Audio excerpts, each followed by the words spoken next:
교육부가 지난달 발표한 종교 지도자 양성 대학 지정고시 개정안은 잠정 보류됐지만 현장의 우려는 여전합니다. 부산 교계 구성원들이 함께 손잡고 북한 이탈 주민에게 지원을 전개하고 있습니다.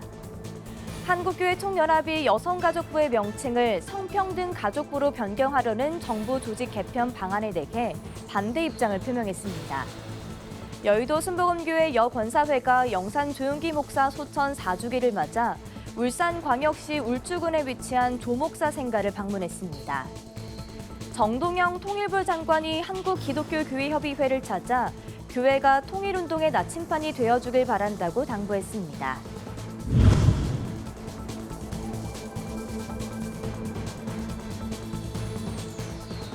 시청자 여러분 안녕하십니까? 구티비 뉴스입니다. 교육부가 지난달 발표했던 종교 지도자 양성 대학 지정고시 개정안. 교육부는 일단 개정안을 보류하기로 결정했지만 신학대학들은 정체성과 운영 자율성이 여전히 위협받을 수 있다며 우려하고 있습니다. 보도에 김혜인 기자입니다. 교육부가 지난달 발표한 종교 지도자 양성 대학법인 지정고시 개정안은 기독교계의 거센 반발을 불러왔습니다. 개정안에 따르면 종교 지도자 양성 대학은 현행 11곳에서 6곳으로, 대학원 대학은 9곳에서 5곳으로 줄어듭니다. 이 과정에서 장로회 신학대, 총신대, 서울장신대, 침례신학대 등 주요 교단 신학교들이 대거 제외됐습니다. 교육부는 관련 학과를 일반 학과와 동일하게 분류했는데 이는 기독교학과의 특수성을 제대로 반영하지 못한다는 비판을 받고 있습니다.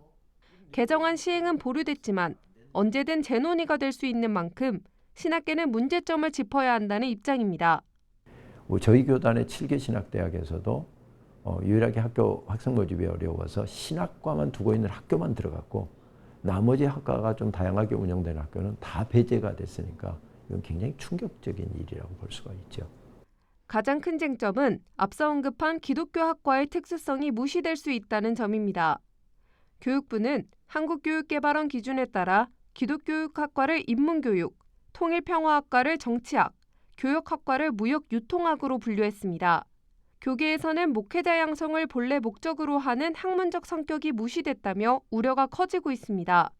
교육부의 어떤 이런 분류부터 기준점으로 삼은 분류부터가 다시 재점검돼야 된다라고 하는 것이 학교의 입장이고 그게 되지 않으면 앞으로 종교계 학교가 순수하게 종교계 지도자들을 키우는 교육 방향에 심각한 문제들이 발생할 것으로 예견이 됩니다.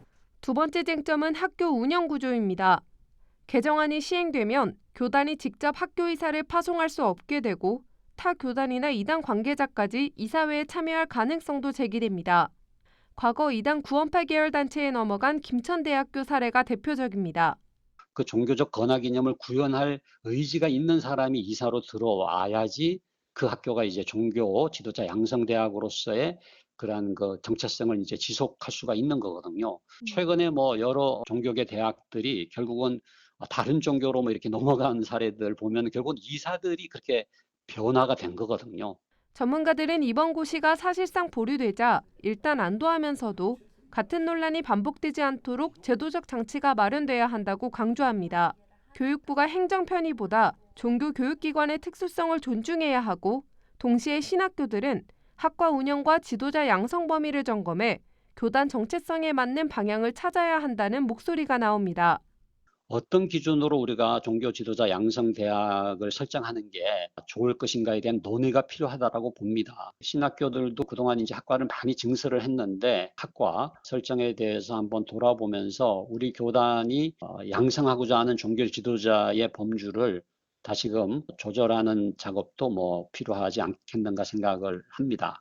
행정의 효율보다 종교교육의 고유성이 우선돼야 한다는 목소리가 높아지는 가운데 교육부의 후속 조치에 관심이 쏠리고 있습니다. 구티비 뉴스 김혜인입니다. 새로운 삶을 꿈꾸며 한국으로 건너온 북한 이탈 주민은 현재 3만 명을 넘어섰습니다. 이들이 공동체 구성원으로서 안정적으로 정착하기 위해서는 행정적, 정책적 지원이 뒷받침돼야 하는데요. 부산 지역 교계에서는 북한 이탈 주민을 위한 맞춤형 지원을 펴고 있습니다. 부울경본부 신승준 기자가 보도합니다. 통일부에 따르면 지난 6월 기준 국내 북한 이탈 주민은 약 3만 1,400여 명으로 이 가운데 부산에는 840여 명이 거주하고 있습니다. 북한말로 단짝 친구를 뜻하는 사단법인 딱친구는 부산교계 인사들을 중심으로 지난해 설립돼 북한 이탈 주민들에게 복음을 전하고 안정적으로 정착하도록 돕고 있습니다. 앞으로 딱친구는 우리 이웃들의 진심 어린 친구가 되어서 차별과 편견이 아닌 이해와 포용의 사회를 만드는 데 앞장서겠습니다. 지난 1년간 딱친구는 북한 이탈 주민들에게 컴퓨터와 가정용품 등을 지원하고 전문센터와 연계한 한국어 교육을 이어왔습니다. 또 취업과 창업 정보를 제공하는 것은 물론 북한 이탈 주민들과 함께 신메뉴를 개발하며 식당 창업을 돕는 등 경제적으로 자립할 수 있도록 도왔습니다.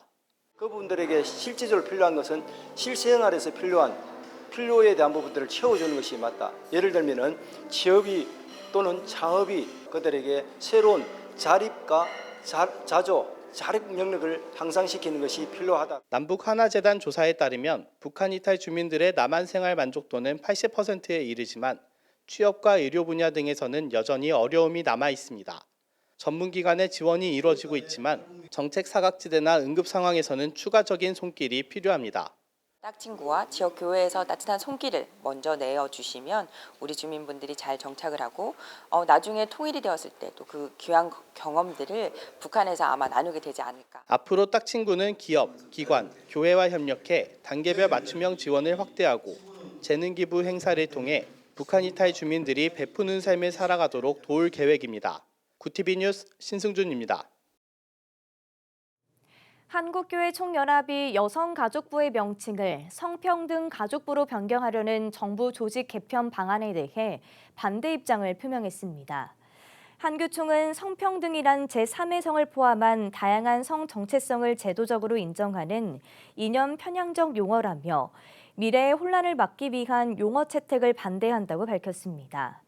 이어 성평등 용어 사용은 양성평등에 기반한 헌법 정신에 위배된다며 주요 선진국조차 성평등을 정부 부처 이름에 직접 사용하지 않는다고 지적했습니다. 글로벌 선교방송단 18기 김무창 선교기자의 보도입니다. 여의도 순복음교회 여권사회가 영산 조용기 목사 소천 4주기를 맞아 울산광역시 울주군에 위치한 조목사 생가를 방문했습니다. 여권사회는 조목사의 생가가 사라질 수도 있다고 우려를 하며 고인을 회상하고 함께 찬양하는 시간을 가졌습니다. 한편 조목사의 생가는 KTX 울산역 역세권 복합특화단지 개발사업 구역에 포함돼 철거 위기에 놓여 있습니다.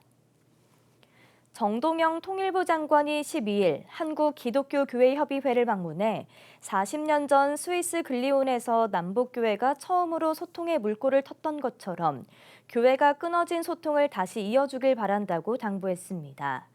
이날 정 장관은 북한의 적대적인 두 국가 관계 선언을 거론하며 남북이 통일을 지향하는 특수관계라는 단서가 붙어 있지만 국제법적으로나 국제정치적으로나 두 국가라고 말했습니다. 이어 북한이 적대적인 두 국가론으로 선을 긋고 있는데 적대적인 관계를 사랑으로 녹일 수 있는 주체는 남북의 그리스도 교회라고 덧붙였습니다. NCCK 김종생 총무는 가까운 시일 내에 남북교회가 다시 만날 수 있도록 국제 네트워크를 통한 민간 차원의 역할을 충실히 이어가겠다고 답했습니다. 구티비 호남 전북본부에서 보내온 소식입니다. 구티비 호남 전북본부 완주 운영이사회 설립 감사 예배가 완주 삼례 후정교회에서 열렸습니다. 예배에는 구티비 정예현 호남 전북본부장, 김재화 부안 운영이사회 임원들, 지역교계 목회자와 장로들이 참석해 자리를 빛냈습니다. 설교를 전한 완주 운영이사장이자 삼례 후정교회 강양수 목사는 미디어 사역의 중요성을 강조하며 함께 협력해 복음 사역에 매진하자고 당부했습니다. 이후 운영이사회 임원들에게 임명장이 전달됐고 교계 인사들의 축사와 격려사가 이어지며 완주 운영이사회의 공식적인 출범을 축하했습니다.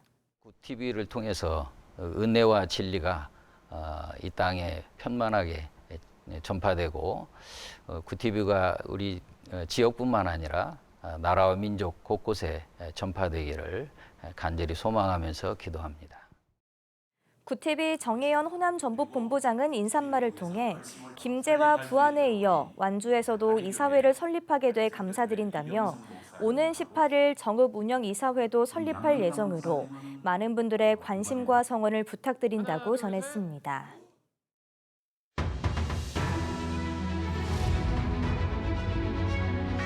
오늘의 이슈 포커스입니다. 미국 이민당국 단속으로 조지아주 구금시설에 갇혔던 근로자들이 8일 만에 한국 땅을 밟았습니다.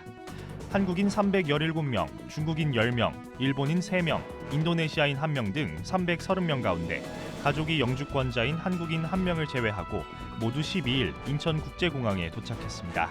한미당국은 이들이 향후 미국 재입국 시 불이익을 받지 않도록 합의했습니다. 구금 사태에 대한 불만이 커지면서 국내에선 미국산 제품 불매 움직임까지 번졌습니다.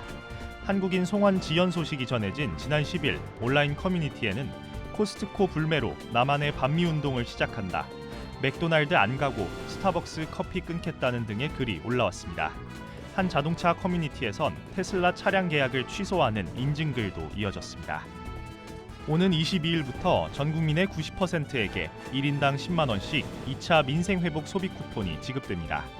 다만 작년 재산세 과세표준 합계액이 12억 원을 초과하거나 금융소득이 2천만 원을 넘는 고액 자산가 가구는 지급 대상에서 제외됩니다. 지급 방식은 1차 때와 마찬가지로 신용카드와 체크카드, 지역사랑 상품권과 선불카드 중에서 선택할 수 있습니다. 코스피가 사흘 연속 사상 최고가를 경신했습니다. 12일 코스피는 전장보다 1.54% 오른 3,395.54에 마감됐습니다.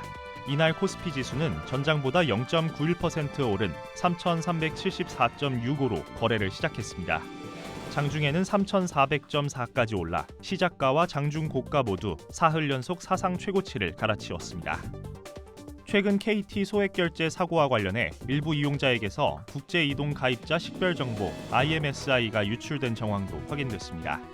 KT 경영진은 공식 사과하고 불법 초소형 기지국 신호수신 이력이 있는 이용자 전원에게 무료 유심 교체와 유심 보호 서비스 가입을 지원하기로 했습니다. 이 밖에도 고객 보호와 재발 방지 등 후속 조치에 총력을 기울인다는 방침입니다.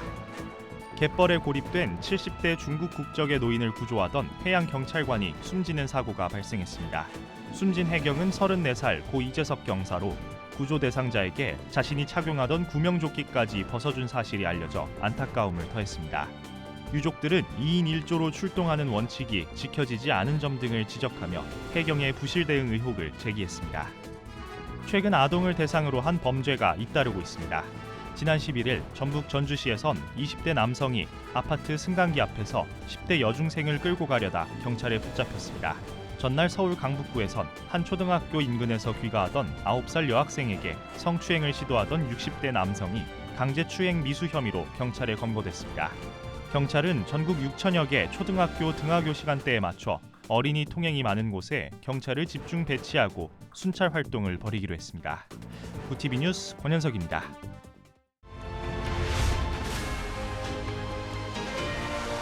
구티비 월드와이드입니다. 하워드 러트닉 미국 상무장관이 이민당국의 단속으로 한국인 300여 명이 구금된 사태와 관련해 비자 절차를 준수해야 한다고 강조했습니다. 현지 시간 11일 러트닉 장관은 근로자는 관광이나 단기 상용 비자가 아닌 근로비자를 받아야 한다며 비자 문제가 생기면 직접 돕겠다면서도 규정을 피해선 안 된다고 덧붙였습니다. 이번 사태로 미국 당국이 단속을 강화하며 한국 기업의 인력 파견과 투자 부담이 커지고 있습니다. 보수 청년운동가 찰리 커크가 대학 행사 중 총격으로 숨진 가운데 FBI가 공개 수사에 나섰습니다. FBI는 SNS를 통해 제보를 요청하며 10만 달러의 현상금을 내걸었습니다. 수사당국은 총격 현장에서 발견한 소총과 탄약을 분석해 단서를 찾고 있습니다. 한편 크리스토퍼 랜도 미 국무부 부장관은 이번 사건을 미화하는 외국인에 대해 비자를 제한할 수 있다고 언급했습니다. 미국과 중국이 연이어 고위급 접촉을 가졌습니다. 11일 양국 발표에 따르면 피트 헤그세스 미 국방장관과 둥진 중국 국방부장은 화상통화를 통해 인도태평양 안보 문제를 논의했습니다. 이어 마코 루비오 미 국무장관과 왕이 중국 외교부장도 양국의 무역 현안에 대해 소통했습니다. 이번 교류가 미중 정상회담 성사를 위한 밑작업이 될지 주목됩니다. 러시아 드론이 폴란드 영공을 침범하자 폴란드가 나토 조약 4조를 발동했습니다.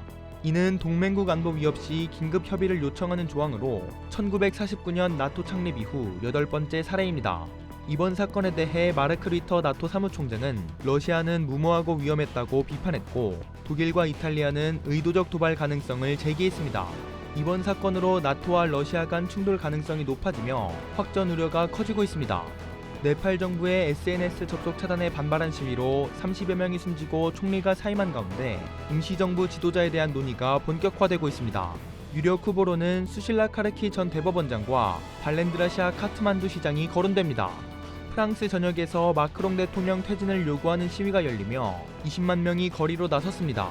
시위대는 도로와 시설을 봉쇄했고 일부 지역에서는 화재도 발생했습니다. 이번 시위는 긴축 재정안과 전 총리 불신임이 겹치며 확산했고 신임 총리가 취임했지만 성난 민심은 수그러들지 않고 있습니다. 전문가들은 전국 혼란이 지속할 경우 프랑스의 신용등급이 하락될 수 있다고 경고했습니다.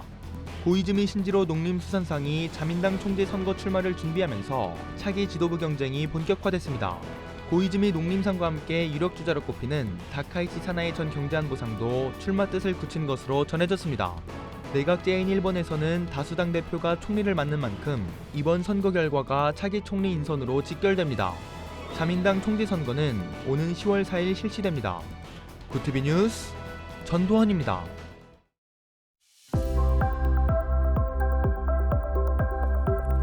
내일은 전국에 강하고 많은 양의 비가 내리겠습니다. 주말 동안 내리는 비의 양은 서쪽을 중심으로 최대 150mm, 충북 북부에 최대 120mm 이상, 서울 등 수도권과 강원 북부 동해안에 100mm 이상의 많은 비가 내리겠습니다. 이어서 전국 날씨입니다. 내일 한낮 최고 기온은 서울 26도, 강릉 24도가 예상됩니다. 남부지방은 광주와 대구 28도, 부산 29도, 제주 32도를 보이겠습니다. 날씨였습니다. 교육부의 종교 지도자 양성 대학 개정 시도에 대해 한국 기독교의 우려는 여전한 상황입니다. 신학교의 신앙교육의 본질을 훼손할 것이라는 우려인데요. 보류 결정은 일단 숨고르기이지만 개정안은 언제든 재논의될 수 있어 기독교계가 지속적으로 문제점을 짚고 대안을 제시해야 하는 상황입니다. 이상으로 뉴스를 마칩니다. 함께해 주신 여러분 고맙습니다.